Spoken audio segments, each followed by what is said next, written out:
Mr. Secretary and Congresswoman, thanks for your time. I'm Ben Bigalke with Pheasants Forever here in South Dakota. I've got a quick question regarding the Conservation Reserve Program. We know that the program is very beneficial to our wildlife and pheasants here in South Dakota, and our pheasant hunting industry is worth over $250 million to the state. We recently, last week, had over 200,000 acres of CRP expire.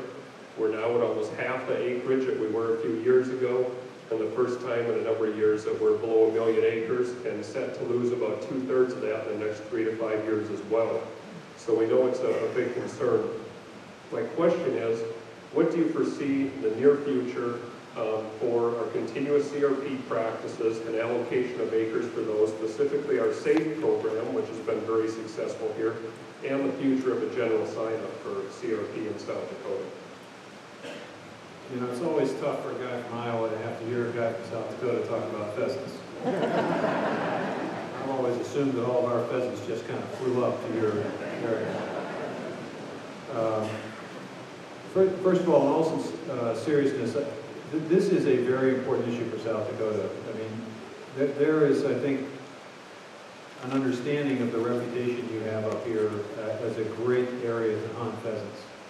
And people come from all over the country to have that privilege. And so I appreciate the sensitivity you have to the CRP land, because that's obviously one reason why you've got the population you have. Right now, it appears as if we'll have, as you well know, we have a 32 million acre cap that was basically established by Congress. We saw a number of acres go out of the program. We had initially anticipated that many of them would re-up. Some did, but not as many as we had anticipated. And so I would say today we have probably somewhere in the neighborhood of 30.5 to 31 million acres sort of subscribed. We expect and anticipate to utilize some of those unused acres to continue to push the SAFE program. We have several 100,000 acres of possibilities within SAFE that could be utilized, and we would hope that we could utilize those. We hope that we can also take a look at CREP and the possibilities to partner with state and tribal nations to see whether there may be additional possibilities under that program. As far as the general sign-up is concerned, we are hopeful we'll be able to get to a general sign-up in 2010.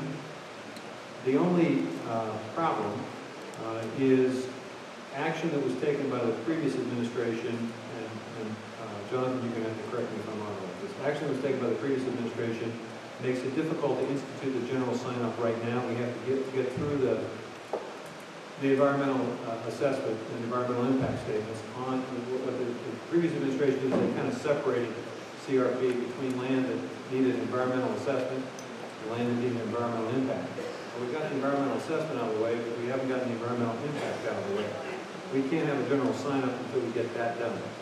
We're working on that. We're going to hustle on that. Once that's done, then we anticipate and expect that we'll be then free to do a general sign-up. And our hope is that there'll be a reaction in response to that general sign-up. So our challenge, our hope, our wish is to get as close to that 32 million acres as we possibly can, keeping a little bit in reserve because you never know where you might need it, but our challenge is to try to get very close to that 32 million acres.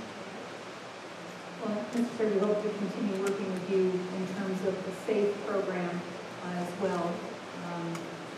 Looking at these opportunities, as we discussed earlier in the day, that encourage producers in terms of within each county committee's authorities to set rates and making sure producers know what all of their options are outside of the general sign-up.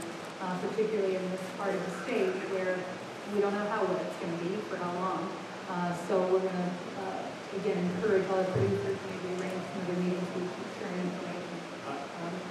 I think that's really important. I mean, there are so many different programs and different qualifications that sometimes you kind of get confused by the number of them.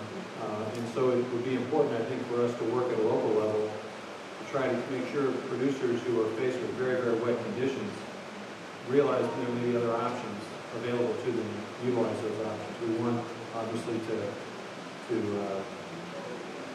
easements, their wetland protection areas. There's a whole series of programs that we can potentially utilize.